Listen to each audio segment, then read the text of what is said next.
बंगाल में जो नतीजे आए हैं वो बीजेपी के जश्न के असली कारण है, असली वजह है वहां की जीत, जो थंपिंग विन वहां पे हासिल हुई है बीजेपी को। इसका खलनायक मैं राहुल गांधी को मानता हूं, वो अपनी जगह पे। लेकिन यहां बंगाल में ममता बनर्जी की तृणमूल कांग्रेस की जो ये बड़ी हार हुई है, उसके पीछे राहुल गांधी वजह क्यों है, कैसे है? राहुल गांधी दरअसल चाहते थे, कांग्रेस ये चाहती थी कि ममता बनर्जी के हिस्से में बड़ी हार आए, कांग्रेस की इच्छा थी। ये वो बिल्कुल नेपथ्य में चले जाएं, बैकग्राउंड में चली जाएं ममता बनर्जी। आप देख रहे हैं हिंदुस्तान समाचार, मैं हूं आपके साथ असलम अब्बास। 5 राज्यों के चुनावी परिणाम अब आ चुके हैं और भाजपा को बड़ी कामयाबी मिली है, और वो राज्य है पश्चिम बंगाल। यानी कि विपक्ष का जो आखिरी मजबूत किला बचा था वह भी खत्म हो गया। तो दूसरी तरफ लेफ्ट फ्रंट यानी कि वाम पंथ का देश के हर कोने से अब पूरी तरीके से सफाया हो गया है। आखिरी किला जो केरल बचा था वहां भी अब सरकार नहीं रही। लेकिन अब सबसे बड़ा सवाल जो है, विपक्ष में जिस तरीके से राहुल गांधी को लेकर चर्चाएं होती है, राहुल गांधी जिस तरीके से कांग्रेस पार्टी लगातार क्षेत्रीय पार्टी पर भाजपा के साथ साठगांठ का आरोप लगाती रही है, क्या वह कांग्रेस पार्टी विपक्ष की भूमिका अब निभा पाने की स्थिति में है?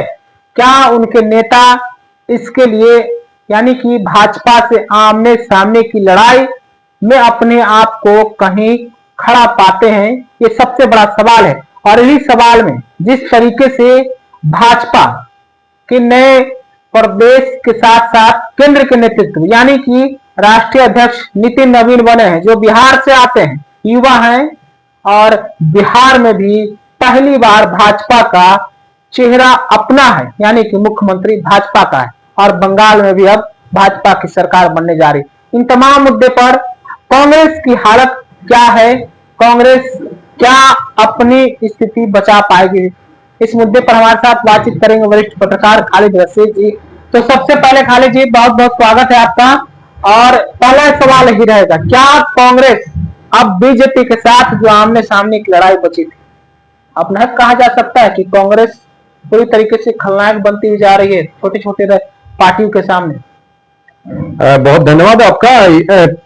इस चुनाव के जो नतीजे हैं उसका सार यही है। मुझे तो लगता है कि बंगाल पर ही फोकस कीजिए। केरला में कांग्रेस लेड फ्रंट ने जीत दर्ज की है, तो वहां पे तो लड़ाई लेफ्ट वर्सेस कांग्रेस की थी, यूडीएफ की थी। जी। बंगाल में जो नतीजे आए हैं वो बीजेपी के जश्न के असली कारण है, असली वजह है वहां की जीत, जो थंपिंग विन वहां पे हासिल हुई है बीजेपी को। इसका खलनायक मैं राहुल गांधी को मानता हूं, है ना? जी, देखिए बड़ी खबर है, राहुल गांधी को लगातार खलनायक रूप में भाजपा प्रस्तुत करती रही है, और हमारे बीच में ये शब्द आ गया है खलनायक। आप दर्शक और श्रोता बेहतर समझिए, राहुल गांधी पर लगातार ये आरोप लगता रहा है कि जहां जहां चुनाव प्रचार करते हैं उनकी पार्टी की हार हो जाती है। और फिर जैसा कि यहाँ जो खलनायक की जो उनकी छवि उभर रही है वो अन्य कारणों से है ना? प्रचार वगैरह जो है वो तो अपनी जगह पे, जहां पे कांग्रेस मजबूत है वहां पे कांग्रेस की जब हार होती है तो वहां उनके प्रचार शैली को, उनके प्रेजेंस को जिम्मेदार ठहराया जाता है, वो अपनी जगह पे है ना? उनकी जो छवि है वो अपनी जगह पे। लेकिन यहाँ बंगाल में ममता बनर्जी की तृणमूल कांग्रेस की जो ये बड़ी हार हुई है, उसके पीछे राहुल गांधी वजह क्यों है, कैसे है? राहुल गांधी दरअसल चाहते थे, कांग्रेस ये चाहती थी कि ममता बनर्जी के हिस्से में बड़ी हार आए, कांग्रेस की इच्छा थी। ये वो बिल्कुल नेपथ्य में चले जाएं, बैकग्राउंड में चली जाएं ममता बनर्जी। क्योंकि आप देख रहे हैं असलम, मैं बहुत खुले तौर पे कह रहा हूं कि कैसे जिम्मेदार है कांग्रेस, कैसे जिम्मेदार है। बाकी लोग कह सकते हैं कि AIMIM जिम्मेदार है, बाकी लोग कह सकते हैं हुमायूं कबीर जिम्मेदार हैं, बाकी लोग कह सकते हैं, एनालिस्ट कह सकते हैं कि भाई वहां पे जो ISF है वो जिम्मेदार है ना? लेफ्ट जिम्मेदार है। लेकिन मुझे लगता है कि स्ट्रेटेजिकली ये कांग्रेस जिम्मेदार है, इसके लिए राहुल गांधी जिम्मेदार हैं, क्योंकि वो चाहते थे, पूरा कांग्रेस खेमा ये चाहता था कि ममता बनर्जी कमजोर हो, क्योंकि ममता बनर्जी को मजबूत करने से कांग्रेस का कोई फायदा नहीं हो रहा था, है ना। अब चूंकि आपने कहा भी कि जो आखिरी किला था, मजबूत किला था विपक्ष का, वो ढह गया, है ना जी, बिल्कुल। तो अब जो आमने सामने की लड़ाई है, तो लोग ऑब्वियसली किसको देखेंगे? कांग्रेस को देखेंगे। पहले देख रहे थे कि भाई ममता बनर्जी में भी वो ताकत है कि इंडिया जो अलायंस है जो बना लोकसभा चुनाव के समय में, उसको नेतृत्व देने की शक्ति किसमें है? ममता बनर्जी में है। नीतीश कुमार के बाद लोग उनकी चर्चा कर रहे थे, है ना। तो नीतीश कुमार भी संयोजक नहीं बने, और उसके बाद ममता बनर्जी का नाम भी आया, तो ममता बनर्जी के नाम पे एग्रीमेंट नहीं हुआ। किसकी वजह से नहीं हुआ? अगेन कांग्रेस इसके लिए जिम्मेदार थी। राहुल गांधी नहीं चाहते थे। तो राहुल गांधी क्यों चाहेंगे कि ममता बनर्जी वेस्ट बंगाल में मजबूत हो? तो कहीं ना कहीं कांग्रेस के हाथ में लड्डू है, दोनों हाथ में लड्डू है। यानी अगर ममता बनर्जी जीत जाती तो भी लड्डू, हार गई तो और बड़ा लड्डू उनके हाथ में लग गया है। यानी विन विन की सिचुएशन उनके लिए। और इसका देखिए खालिद जी, आप यहाँ पे जो बता रहे हैं राहुल गांधी के बारे में, बड़ा आरोप लगा रहे हैं। जिस तरीके से कांग्रेस लगातार चुनाव में हार मिलने के बाद क्षेत्रीय पार्टियों पर आरोप लगाते थे कि इनके वजह से हम चुनाव हार गए। आपका तो जिस तरीके से आप खुलासा कर रहे हैं कि राहुल गांधी यानी कांग्रेस की ऐसी इच्छा थी कि ममता बनर्जी हार जाए, बिल्कुल। तो जस्ट लाइक आप उल्टा बात बोल रहे क्षेत्रीय पार्टी के लिए। देखिए ना, सीधा फायदा किसको पहुंच रहा है? जो अंतिम था, अरविंद केजरीवाल, कभी कहा जा रहा था कि वो एक अल्टरनेटिव बीजेपी के सामने खड़े हो रहे हैं, चेहरा हो सकते, वो किनारे हो गए, चेहरा किनारा हो गया। नीतीश कुमार तो खैर भाजपा में ही चले गए, है ना, उनके साथी हो गए, तो उनसे भी चैलेंज खत्म हो गया। ममता बनर्जी एक चैलेंज बन रही थी, है ना जी, वो भी धराशायी हो गई पूरी तरह से। तो अब ममता बनर्जी या ऐसे तमाम लोगों के लिए, अखिलेश यादव की हम लोग बात कर ले यूपी में, तो अब सबकी ये मजबूरी हो जाएगी कि वो इनके पीछे आकर खड़े हो जाए, कांग्रेस के झंडा के नीचे आ जाए, कांग्रेस के पीछे आकर खड़े हो जाए, उनकी बातें मान लें। अब आप देखिए कि कोशिश क्या नहीं हुई थी वेस्ट बंगाल में? ये कोशिश तो जरूर हुई थी ना, और ये कोशिश किसकी तरफ से होनी चाहिए थी? कांग्रेस की तरफ से होनी चाहिए थी। बिल्कुल, कांग्रेस ने ऐसी कोई कोशिश नहीं की।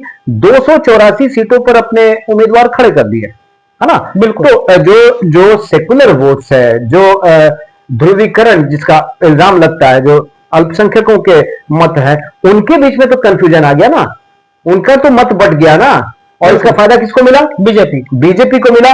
तो हराने की अगर जिम्मेदारी हम दे रहे हैं कांग्रेस को, राहुल गांधी को, तो स्ट्रेटेजिकली, क्योंकि इन्हीं के वजह से एडजस्टमेंट नहीं हो सका, यानी इनके कारण की वजह से, इनकी वजह से एडजस्टमेंट नहीं हो सका। आप देखें कि लोकसभा चुनाव में एडजस्टमेंट कर पाए थे आप, सारी चीजों को साथ में ले पाए थे, तो थोड़ा आपने गेन किया था, ताकत हासिल की थी, यानी कि बीजेपी को कमजोर करने में कामयाब हुए आप। 2 लोकसभा कामयाब हुए थे। और कुछ तो स्थितियां ऐसी बन गई थी, कुछ सीटें और कम होती तो हो सकता है बीजेपी आउट ऑफ पावर हो जाती, बिल्कुल, है ना। वो हो नहीं सका, है ना। यानी अपने को पूरी तरह से वो प्रेजेंट नहीं कर सका, जो इंडिया ब्लॉक है वो अपने को पूरी तरह से मजबूती के साथ रख नहीं सका, जिस वजह से कमी रह गई और बीजेपी फिर से पावर में आ गई। लेकिन कमजोर तो हुई, उसकी मनमानी पर रोक लग गई, है ना। बिल्कुल। ये जो रिजल्ट आया है ममता बनर्जी की हार। अब जो 2 राष्ट्रीय पार्टियां हैं उनके आमने सामने लड़ाई की संभावना बढ़ जाएंगी, और ऑप्शंस जो हैं वो अब सीमित हो जाएंगे। आगे देखिए यूपी का चुनाव है ना, तो वहां पे अखिलेश यादव के साथ पहले से ही एडजस्टमेंट होता रहा है, टूटता रहा है, होता रहा है, टूटता रहा है। और जो क्षेत्रीय पार्टियां हैं उनको मजबूत होते बीजेपी भी नहीं देखना चाहती है और कांग्रेस भी नहीं देखना चाहती है। यानी आप कहना चाहते हैं कि उत्तर प्रदेश में अब समाजवादी पार्टी अखिलेश यादव के पास दबाव बढ़ गया है कि वो अकेले चुनाव लड़ने का हिम्मत नहीं जुटा, नहीं कर सके, बिल्कुल नहीं कर सके। ये मेरा साफ तौर पे कहना था। तो मजबूरी हो गई अब अखिलेश यादव के लिए, वो अपनी हिम्मत इतनी नहीं जुटा सकते हैं, तो कांग्रेस की शर्तों को या तो वो मानेंगे या फिर कांग्रेस उनको दबाने की कोशिश वहां पे भी करेगी। खालिद जी, ये तो बंगाल का है जो है परिदृश्य है, और बंगाल के राजनीतिक मायने अब क्या कुछ आएंगे, कौन चेहरा होंगे भाजपा के पार्टी की तरफ से, तो आने वाला वक्त में पता चलेगा। लेकिन बगल के राज्य जो आसाम है, वहां भी हैट्रिक भाजपा ने लगाई है। क्या आसाम परिणाम बिहार को प्रभावित कर सकता है? लगातार आसाम में कई तरह के जो है विवादित बयान को लेकर चुनाव में खूब चर्चा हो रहा है। बिल्कुल, घुसपैठियों का सवाल हो, एनआरसी का सवाल हो, या फिर विश्व शर्मा के जो बयान हैं, एंटी मुस्लिम बयान हैं, उनका सवाल हो, तो एक जो माहौल वहां पे बना था वो अब और मजबूत हुआ है। उनकी जीत से, विश्व शर्मा चेहरा थे इस चुनाव में, तो उनकी जीत से इतनी बड़ी जीत मिली है बीजेपी को वहां पे उनके नेतृत्व में, तो ये जो स्ट्रेटेजी है वो उनको लगती है कि कामयाब हुई है। तो पूर्वी क्षेत्रों में, बिहार में, बंगाल में, असम में और बंगाल में, है ना, तो इन सभी जगहों पे अब बीजेपी की स्थिति बहुत ही मजबूत हो गई है। बिहार में चलिए नीतीश कुमार के साथ वो हैं, अकेले नहीं हैं, लेकिन अब देखिए बंगाल यानी अंग, बंग और भंग, कलिंग भी, हाँ उड़ीसा मैं भूल गया था, तो उड़ीसा में भी वो बहुत मजबूती से उपस्थित हो गए। तो इस पूरे रीजन में उनका एक तरह से प्रभाव बहुत बढ़ गया है, मजबूत हो गया है। तो बिहार कैसे अछूता रह सकता है? बिहार में आगे संभावना यह दिखती है कि सम्राट चौधरी चेहरा बन चुके हैं, बिल्कुल, है ना, बीजेपी के नेतृत्व वाली सरकार यहां पे आ चुकी है। तो बीजेपी अब आगे क्या कोशिश करेगी? बीजेपी की एक कोशिश होगी कि नीतीश कुमार की छाया से बाहर निकले, और इसके लिए क्या करना पड़ेगा? तो फिर वही ध्रुवीकरण का प्रयास जो बंगाल में कामयाब रहा, असम में कामयाब रहा है, ये फॉर्मूला अब बिहार में लागू हो सकता है। और घुसपैठिए तो खोज नहीं गए, एसआईआर जो किया गया है ना, उसमें तो घुसपैठिए मिले नहीं, पता नहीं कहां घुसपैठिए चले गए। 34 लाख जो मतदाता हैं बंगाल में, वो मत डालने से वंचित रह गए, अंत तक उनको मौका नहीं मिल सका। लोकतंत्र में ये अपने आप में अद्भुत घटना है ना जी। उसके अलावा जो एनआरसी हुआ, असम में एनआरसी हुआ, उसमें भी कोई घुसपैठिए नहीं मिल पाए, और जो मिले वो दूसरे वर्ग के भी मिल गए, बिल्कुल, हाँ ना, तो बड़ी मुश्किल हो गई। बिहार में घुसपैठिए नहीं मिले, बंगाल में घुसपैठिए नहीं मिले, ये सवाल है ना। लेकिन फिर भी घुसपैठिए वाला सवाल बीजेपी इसलिए उठाती है ताकि कहीं ना कहीं इसके बहाने ध्रुवीकरण हो सके, बिल्कुल, इसके बहाने पोलराइजेशन हो सके। तो ये कोशिश अब बिहार में हो सकती है जी। बड़ा जो है बड़ी जानकारी आपके साथ हम लोग शेयर कर रहे थे कि बिहार में भी अब ध्रुवीकरण देखने को मिल सकता है, ऐसी अब संभावनाएं बढ़ गई है। तो जिस तरीके से परिणाम आए हैं क्षेत्रीय दलों के लिए बहुत बड़ी संकट है, तो दूसरी तरफ अब भाजपा के सामने कांग्रेस की एक पार्टी लड़ाई में सामने नजर आ रही है, जहां पर और भी स्थिति जो है गंभीर होती हुई नजर आ सकती है आने वाले समय में, जिस तरीके से भाजपा अपने राजनीतिक स्टैंड पर काम करती है। फिलहाल आप अपनी राय क्या रखते हैं कमेंट में हमें जरूर बताइएगा। अगर आपने हमारे चैनल को अब तक सब्सक्राइब नहीं किया तो सब्सक्राइब कर लीजिए। अगर ये वीडियो आप यूट्यूब या फेसबुक पर देख रहे हैं तो ज्यादा से ज्यादा लाइक और शेयर करना ना भूलें। बहुत बहुत शुक्रिया, धन्यवाद आपका।